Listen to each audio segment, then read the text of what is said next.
Se alguém te disse que seguir Jesus é sobre ser feliz, talvez tenha te contado só metade da verdade. Ou nem isso. Tem muita gente acreditando que Deus existe para realizar os nossos sonhos, para nos livrar da dor, para nos fazer sorrir o tempo todo. E aí, quando a vida pesa, quando a oração parece não funcionar, quando tudo foge do controle, vem o baque, a frustração, a crise de fé, como se Deus tivesse falhado. Mas, será que a gente entendeu errado desde o começo? E se o propósito de Jesus nunca foi te deixar confortável, mas te tornar parecido com Ele? E se a cruz não for um bilhete para uma vida fácil, mas um convite para morrer? Morrer para o ego, para o orgulho, para o pecado. E viver para algo que não depende de circunstâncias, santidade, verdade, salvação. O que a gente vai conversar aqui não é popular, mas é urgente. E se você chegou até esse vídeo, talvez seja porque Deus quer te lembrar de algo que o mundo tenta fazer você esquecer. Jesus não morreu para te agradar. Ele morreu para te transformar. Agora, deixa eu me apresentar. Eu sou Jonas Almeida. E se você é meu irmão ou minha irmã em Cristo, ou até se ainda está em busca dessa fé, quero que saiba, esse espaço é seu. Aqui, a gente não vai dourar a pílula. A gente vai conversar como quem caminha junto. Com Bíblia aberta, coração sincero e um compromisso com a verdade. Mesmo quando ela incomoda. Você já se perguntou por que seguir Jesus às vezes dói? Por que nem tudo melhora quando você começa a crer? Ou por que, mesmo orando, certas coisas continuam difíceis? Fica comigo até o fim. Porque hoje você vai entender o que realmente significa carregar a sua cruz. E por que a fé que transforma nunca promete conforto, mas promete vida. A cruz não é símbolo de sucesso, é símbolo de morte e de renascimento. Quando Jesus disse, quem quiser vir após mim, negue-se a si mesmo, tome a sua cruz e siga-me. Lucas 9:23. Ele não estava lançando uma metáfora poética. Ele estava anunciando o custo real do discipulado. E esse custo não era, e nunca foi, o conforto. A cruz era, naquela época, o instrumento mais cruel de execução. Era sinônimo de humilhação, dor e condenação. Ou seja, Jesus estava dizendo que o caminho com ele envolve entrega radical, até o fim.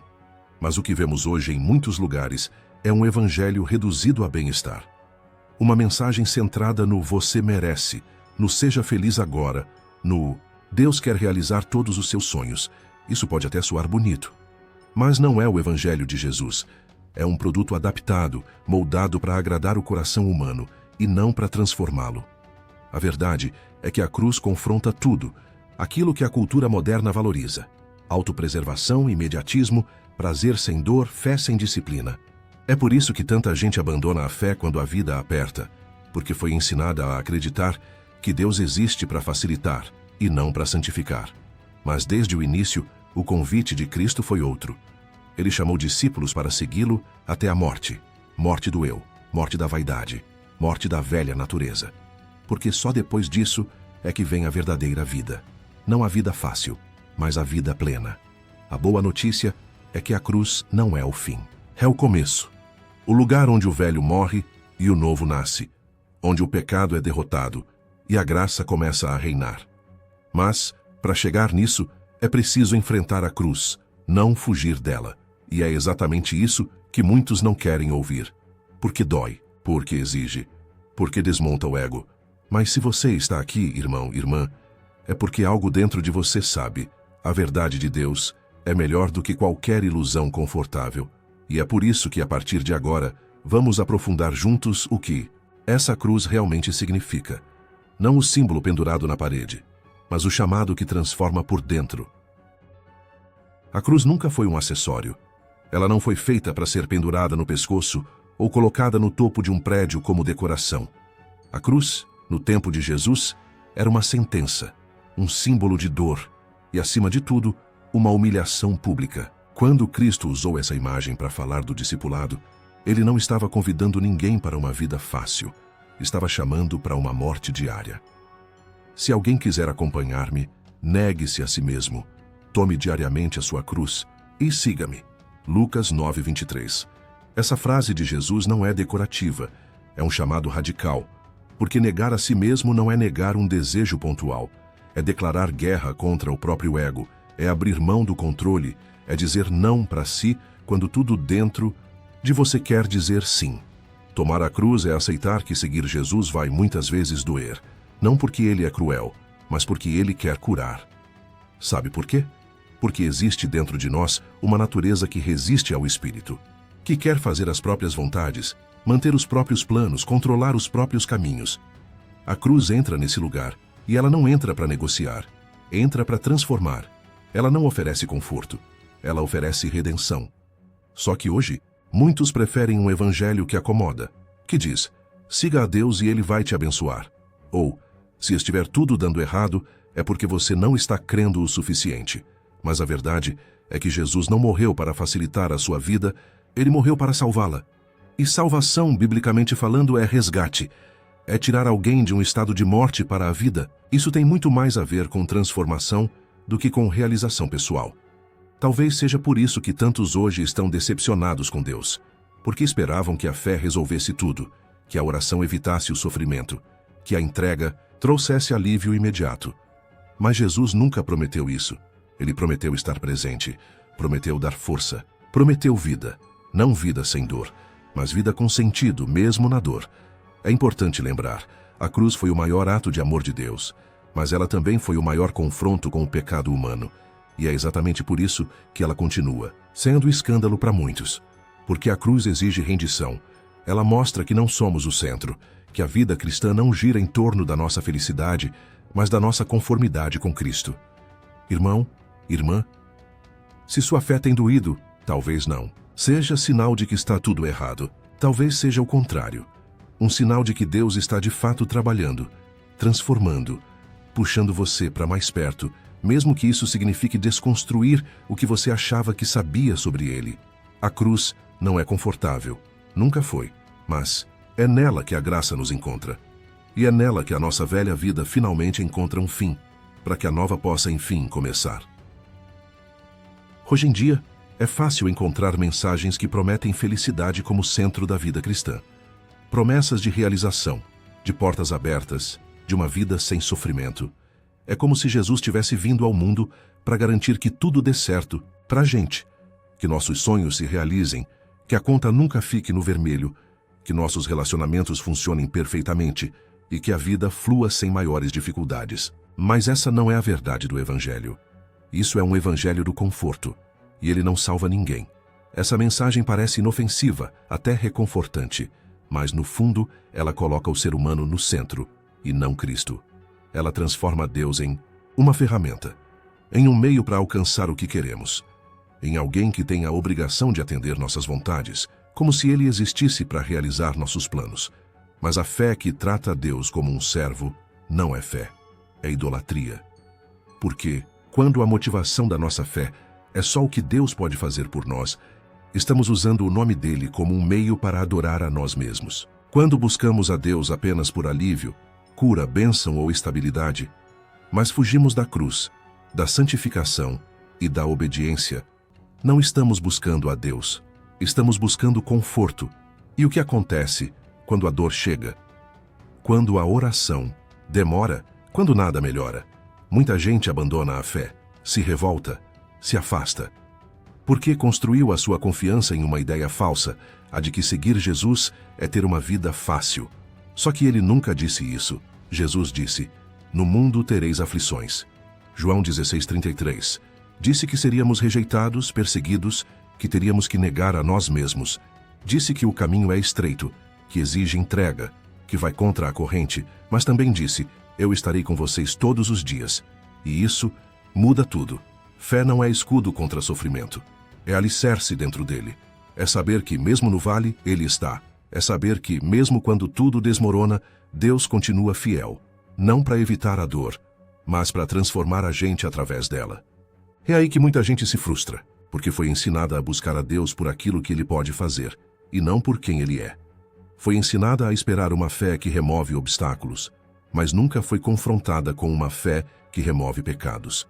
Foi alimentada por promessas de sucesso e não por verdades que moldam caráter. Mas a verdade, irmão e irmã, é que Deus não quer te agradar, Ele quer te amadurecer.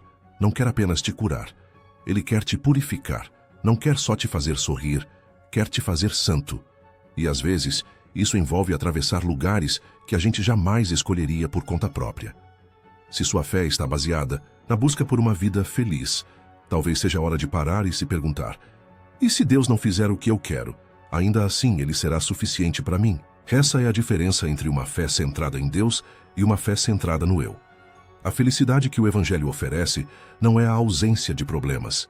É a presença constante de um Salvador que sustenta, mesmo quando o chão foge dos nossos pés. É saber que há um propósito, mesmo quando a lógica desaparece. É paz no meio da dor, esperança no meio do caos, luz no meio da noite. Jesus não morreu para você nunca mais sofrer. Ele morreu para que seu sofrimento nunca mais seja em vão. Isso muda completamente o significado da fé. Existe uma ideia distorcida de que a santidade é uma lista de regras. Uma vida cinza, pesada, cheia de nãos e proibições. Mas a verdade é que santidade não é ausência de prazer, é liberdade real.